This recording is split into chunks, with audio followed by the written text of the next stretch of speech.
ইরানের যেগুলা রিপ্রেজেন্টেটিভ আছে ইউএন এর মাঝে ই বাইরে ডোনাল্ড ট্রাম্প আল্লাহবার দেখান বিচার দিয়ে এই বাইরে হতে সাথ দেখি ডোনাল্ড ট্রাম্প এড্ডা হতো শান্তির হতাই হ আর এড্ডা করতো নিউক্লিয়ার ডিলের সম্বন্ধে হতা হইতো চা আর এড্ডা করতো বাড্ডার দমকি দে ইয়ান লইরা আরা বেরাজি অস যদি ডোনাল্ড ট্রাম্প এল্লা বারবার দমকি দে দইলে আরা ইটার আলইরা আদ্দা ফসাতে হতা নহইম তইলে ইয়ান একান তরিকাইও ন এড্ডা হতো শান্তির হতাই হ আর এড্ডা করতো ওদের দমকি দে ইয়ান ইন হনে হচ্ছে সাথ দিয়া ইরানের যেগুলা রিপ্রেজেন্টেটিভ আছে ইউএন এর মাঝে যার নাম হল দেখি আমির সাইদ ইরাবানি ইবে ইউএন এর 60 এর মাঝে হতো সাথ দিয়া ডোনাল্ড ট্রাম্পের যেখান লব্জ আছে হতাবার্তার হতা যেখান তরিকা আছে বিয়াদবি লব্জ লইরা হতা হ ইয়ানরে বন্ধ করি পেলা বলি ওরে তলি ইয়াক গই ফাঁতি আর কি হইয়ে ইউনাইটেড নেশনে হতা ইয়ানৰ মাঝে নিজাম তাই নাপারিব কেলাইন হলে ইউনাইটেড নেশনের নজর ইউএস লাইট দলিয়া ইরান লাইট দলিয়া নাপারিব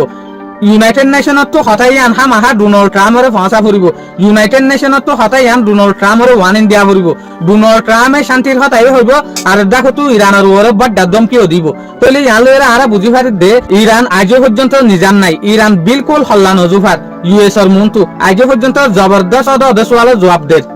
ইউএস এর মন্তু হনাতম মাঝে ইরানের যেখান হতাবার্তার হুয়ার স্টাইল আছে অ্যাকশন আছে ইয়ান বিলকুল নবদলের ইটার আর হতাল ল্যাঙ্গুয়েজ আজও পর্যন্ত এডুল্লা শুকরিয়া আজের ভিডিও দূর আসসালামু আলাইকুম ওয়া রাহমাতুল্লাহি ওয়া বারাকাতুহু।